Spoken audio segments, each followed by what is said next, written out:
M. Tshisekedi a annoncé l'agression de son ami qui a réussi à le placer au pouvoir, M. Kagame. Si M. Tshisekedi avait refusé les deals concoctés par Kagame et Kabila, nous ne serons pas là. Mais il dit les choses clairement quand il me suit. Il adopte maintenant mon langage, le langage que j'ai depuis une dizaine d'années, que c'est Kagame qui est la cause de nos malheurs. Et aujourd'hui, parce qu'il ne peut rien faire, c'est ce qu'on appelle la sissiparité. Ils sont ensemble, mais ils font à ce que le peuple dit. Parce que le peuple ne veut pas de cette guerre, le peuple ne veut pas de cette agression, le peuple ne veut pas de cette violence. Et Tshisekedi n'a pas d'autre choix que de suivre le peuple. Tout à fait. La première chose, et je l'ai dit et je le répète, on devait renvoyer l'ambassadeur rwandais à Kinshasa et rappeler notre ambassadeur à Kigali, rompre les relations diplomatiques, porter l'affaire à l'Union africaine et aux Nations Unies.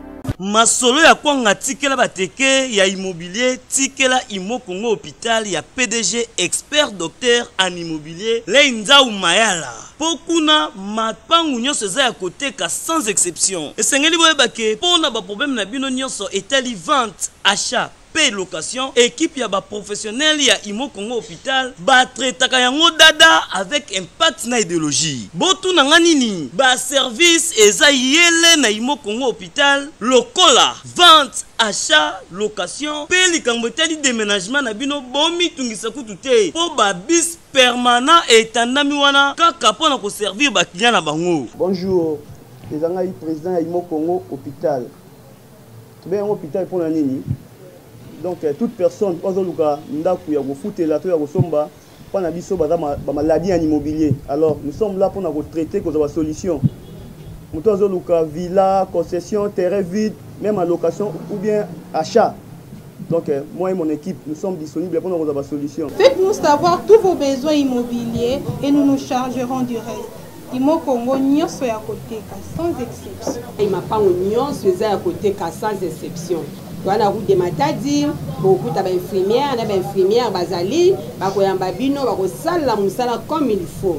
To bengi bino ebele ba maman ba papa, ozala posa achat, vente, location. Toza wana pona kopesa bino ba solution ya ebele. Mama kozala no de cité toza awa biso moko okoti ozu lobiko na yo. Ay mapangu nyonso eza koteka sans exception. Biso na Imo Congo hôpital, mapangu nyonso eza koteka sans exception na bino. Ya solo bondi melanga masolo ya immobilier botikela yango Imo Congo hôpital. Pokuna mapangu nyonso eza ya koteka sans exception. Kodutete na ya bino peza ya koteka.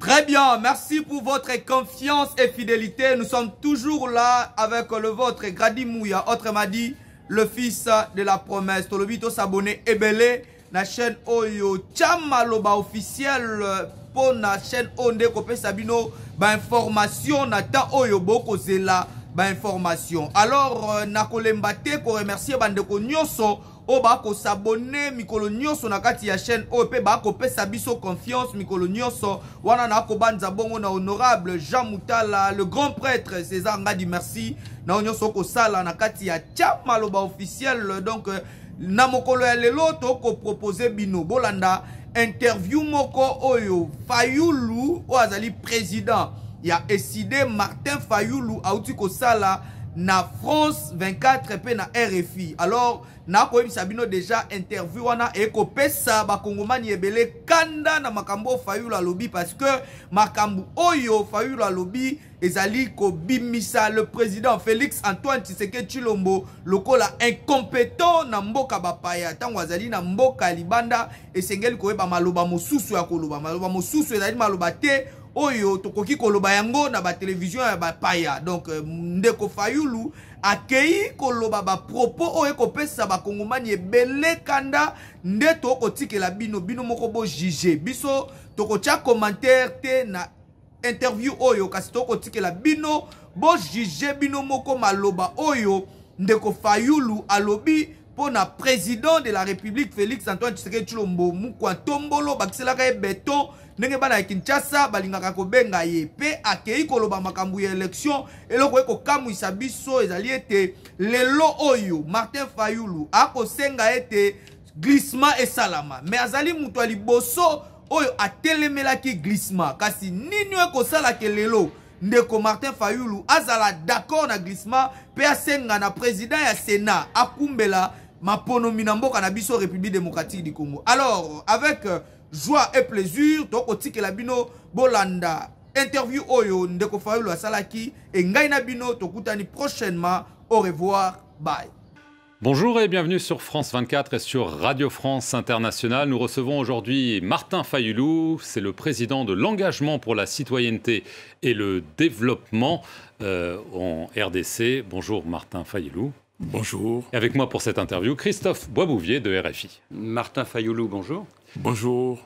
Martin Fayulu, vous maintenez jusqu'à ce jour avoir gagné la dernière élection présidentielle. Vous êtes d'ores et déjà candidat pour la prochaine élection présidentielle prévue fin 2023. Je veux commencer cependant avec la situation qui est grave, on peut le dire, dans l'Est de la RDC. On voit qu'il y a des violences qui continuent, les accusations mutuelles d'escalade militaire entre la RDC, le Rwanda. Le président Tshisekedi, à la tribune des Nations Unies, a dénoncé sans détour l'agression militaire directe du Rwanda. Les accords bilatéraux ont été suspendus. Le président Tshisekedi fait ce qu'il faut. M. Tshisekedi a annoncé l'agression de son ami qui a réussi à le placer au pouvoir, M. Kagame. Si M. Tshisekedi avait refusé les deals concoctés par Kagame et Kabila, nous ne serons pas là. Et si les Congos avaient respecté les résultats des urnes, la vérité des urnes, aujourd'hui les Congos seraient gérés différemment. On n'aurait pas eu cette guerre atroce que les Rwandais nous imposent. Mais il accuse Paul Kagame de lui avoir planté un couteau dans le dos, de trahison. Dorénavant, les choses sont claires quand même. Il dit les choses clairement, il le dénonce. Mais il dit les choses clairement quand il me suit. Il adopte maintenant mon langage, le langage que j'ai depuis une dizaine d'années, que c'est Kagame qui est la cause de nos malheurs. Et aujourd'hui, parce qu'il ne peut rien faire, c'est ce qu'on appelle la sissiparité. Ils sont ensemble, mais ils font à ce que le peuple dit. Parce que le peuple ne veut pas de cette guerre, le peuple ne veut pas de cette agression, le peuple ne veut pas de cette violence. Et Tshisekedi n'a pas d'autre choix que de suivre le peuple. Alors, de façon très concrète, est-ce qu'il faut rompre les relations diplomatiques avec le Rwanda, oui ou non? Mais tout à fait. La première chose, et je l'ai dit et je le répète, on devait renvoyer l'ambassadeur rwandais à Kinshasa et rappeler notre ambassadeur à Kigali, rompre les relations diplomatiques, porter l'affaire à l'Union africaine et aux Nations Unies, très clairement. La solution qui est prônée dans l'Est de votre pays par la communauté internationale et par Félix Tshisekedi, c'est le déploiement d'une force des pays d'Afrique de l'Est, notamment le Kenya, le Burundi, l'Ouganda. Est-ce que ce ne serait pas quand même une bonne solution? Non, ce n'est pas une bonne solution. Le Congo n'est pas dans l'Afrique de l'Est. Et ça, c'est M. Kagame qui a amené M. Félix Tshisekedi dans cette affaire pour l'avoir davantage, pour balkaniser maintenant économiquement les Congos. Le Rwanda ne serait pas dans cette force multinationale. Mais tout à fait, mais le Rwanda y est parce que c'est le Rwanda qui est dans le renseignement. Vous savez bien que dans les opérations militaires, les renseignements, c'est la clé. Donc le Rwanda y sera. Le Rwanda y sera. Donc pour nous, Eastern African Community, ce n'est pas notre affaire. Le Congo doit renforcer son armée, entraîner son armée, équiper son armée, et avec la volonté des Congolaises et des Congolais, nous allons gagner cette guerre. Et si nous voulons un renfort, c'est que nous devons nous adresser aux pays partenaires, les vrais du Congo, pour combattre l'agression. Mais en attendant le renforcement des FARDC, ça va prendre 2 ans, 3 ans. On fait quoi en attendant? Mais en attendant, il faut demander à M. Kagame de retirer ses troupes. Il faut demander à M. Museveni de retirer ses troupes. Militairement, comment vous allez faire face à toutes ces armées venues au Congo si vous n'avez pas, pour l'instant, des alliés forts en dehors de ces pays que sont le Kenya, le Burundi et l'Ouganda? Mais militairement, M. Tshisekedi est là depuis près de 4 ans. 4 ans, on ne peut pas mettre en place une armée équipée, une armée entraînée, une armée qui peut combattre. Ce n'est pas les militaires, les vaillants militaires qui manquent. Il y en a eu. Mamadou Ndala a été tué. Baouma a été tué. Pourquoi? Et c'est depuis Kabila. Cette agression, ça ne date pas d'aujourd'hui. Et cette agression, c'est Kabila qui a passé ça à Tshisekedi. Et donc, voilà les proxys, des gens que Kagame a installés. Et ces gens-là sont des gens qui mènent un complot contre les Congos. Alors, je veux en venir aux élections. Elles sont prévues en théorie fin 2023, décembre 2023. Félix Tshisekedi a dit à France 24 et RFI il y a un mois à New York que le calendrier serait tenu malgré les doutes, par exemple, du PNUD. Mais beaucoup de commentateurs disent « Attention, les conditions ne sont pas réunies. Est-ce qu'il ne faut pas mieux faire de bonnes élections propres, transparentes, bien organisées en 2024 plutôt que des élections bâclées et sujets à controverse en 2023 ?» J'ai entendu qu'il a dit qu'il n'y a pas de calendrier et que les calendriers n'étaient pas importants. Et ça m'étonne que quelqu'un moderne qui planifie des actions dire que les calendriers n'étaient pas importants. Mais les calendriers doivent être tenus, c'est-à-dire la date des élections consignées par la Constitution. Parce que la Constitution de la République démocratique du Congo est claire. Le président de la République est élu au suffrage universel direct pour un mandat de 5 ans. 5 ans, renouvelable une seule fois. 5 ans, ce n'est pas 5 ans plus une seconde. Donc, il faut tenir, c'est une obligation constitutionnelle. C'est un must. Donc, maintenant, si on va plus loin, M. Tshisekedi s'est lancé dans des opérations de fraude. Le 17 juillet 2020, il met en place la Cour constitutionnelle. Il nomme le membre de la Cour constitutionnelle en violation flagrante de la Constitution. Il se prépare pour l'institution qui proclame les résultats définitifs. Après, il met en place la CENI, la Commission électorale. Tous ces gens à lui ou les gens qu'il a débauchés. Il fait adopter au Parlement une loi électorale en sa faveur. Donc nous, nous disons, et maintenant, la CENI est entrée en fonction depuis, on ne fait rien.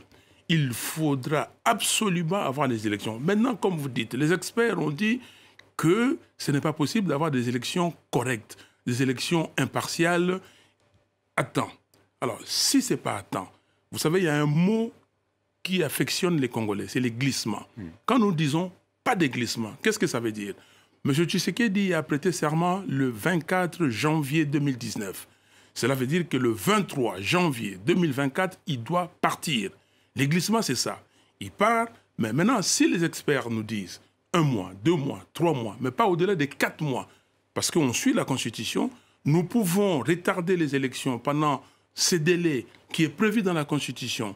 Parce que la Constitution, dans son article 75, il dit, en cas d'empêchement pour, le poste de président de la République, il est tenu de remplacer ce président par le président le président du Sénat. Il a 3 mois pour organiser des élections. Si dans 3 mois, il n'arrive pas, on lui donne encore 1 mois, donc 4 mois. Donc des élections au plus tard, en avril 2024. Au plus tard, parce que la Constitution permet, si les élections ne sont pas organisées, s'il y a empêchement, que le président parte.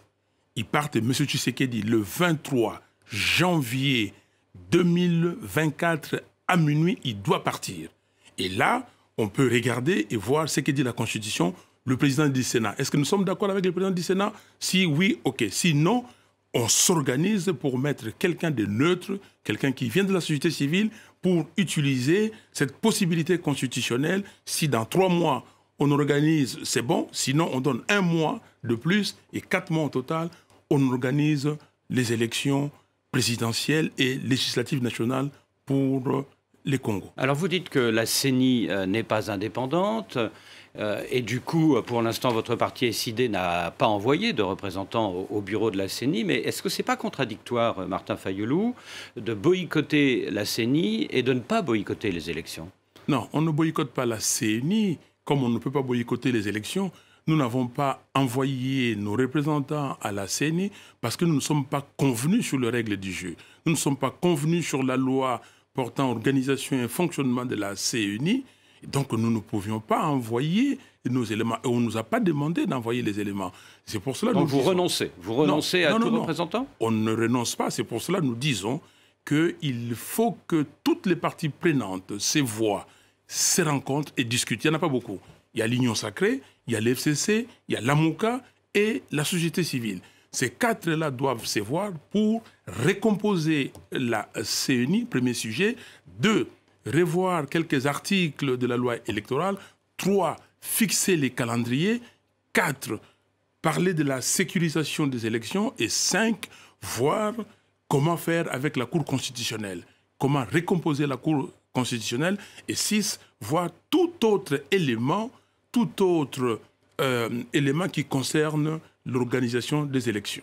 Ça fait beaucoup de conditions. Donc, vous êtes, en tout cas pour le moment, officiellement candidat pour 2023. Vous parlez à longueur de temps des échecs multiples de Félix Tshisekedi, mais bon, la croissance est à 7%. Le FMI a accordé un prêt de 1,5 milliard de dollars l'an dernier. Les rentrées budgétaires, d'après le ministre des Finances, les rentrées d'impôts, pardon, ont doublé en 4 ans. C'est un bilan honorable quand même sur le point économique. Les rentrées d'impôts ont doublé. C'est pour payer les politiques, pour donner 21 000 dollars à chaque député, pour s'enrichir et remplir des comptes à l'étranger. Les rentrées sont là. Pourquoi l'armée n'est pas équipée? Pourquoi l'armée n'est pas renforcée? Pourquoi on ne prend pas d'autres Congolais qui sont en âge et qui peuvent combattre, les former rapidement? L'entrée de l'argent dans les caisses de l'État, pourquoi il y a toujours la misère du peuple? La croissance est due, vous le savez, à cause des miniers. Mais cette croissance, est-ce que cette croissance profite aux Congolais? Et comme on dit au Congo, est-ce que le panier de la ménagère reflète cette croissance? Non. La croissance, c'est pour l'enrichissement de M. Félix Tshisekedi et de ses amis. La croissance, c'est pour, en tout cas, ses entrées, c'est pour le vol de ces gens. Aujourd'hui, ils ont mis encore, comment dire, en vente aux enchères, le 23 blocs pétroliers. Tout ça, c'est pour des gens qui n'ont jamais été préparés pour gérer l'État, mais qui ont été préparés pour chercher comment s'enrichir. Il y a 4 ans, vous n'étiez que 2 grands candidats dans l'opposition. Vous étiez le principal candidat. L'année prochaine, Martin Fayulu, il va y avoir beaucoup de monde dans l'opposition, notamment vos anciens alliés. Moïse Katumbi, c'est très probable. Adolphe Muzito, il a annoncé qu'il serait candidat, sans parler de Matata Ponyo. Et pourquoi pas l'ancien président Kabila. Une opposition morcelée dans une élection à un seul tour. Est-ce que ce n'est pas un scénario rêvé pour le sortant Félix Tshisekedi? Kabila ne pourra jamais plus être candidat au Congo. Je vous ai dit, président élu pour 5 ans, mandat renouvelable une seule fois. Kabila a déjà brigué son 2e mandat. Un représentant du FCC, si vous voulez. Un représentant du FCC. C'est le peuple qui jugera. La Constitution est ouverte, le jeu est ouvert. Il faudrait que la population décide. Donc, il faut qu'il y ait démocratie. Il faut qu'il y ait démocratie. Mais vous ne craignez pas tous ces adversaires qui vont se présenter face à vous? Non, je ne crains personne parce que en 2018, on m'a dit, voilà, Kabila a mis des moyens énormes et vous allez être battu à plat de couture. Et c'est moi qui ai battu tous les candidats à plat de couture. Donc, je n'ai pas peur et j'ai confiance en mon peuple. Merci, Martin Fayulu, de nous avoir accordé cet entretien.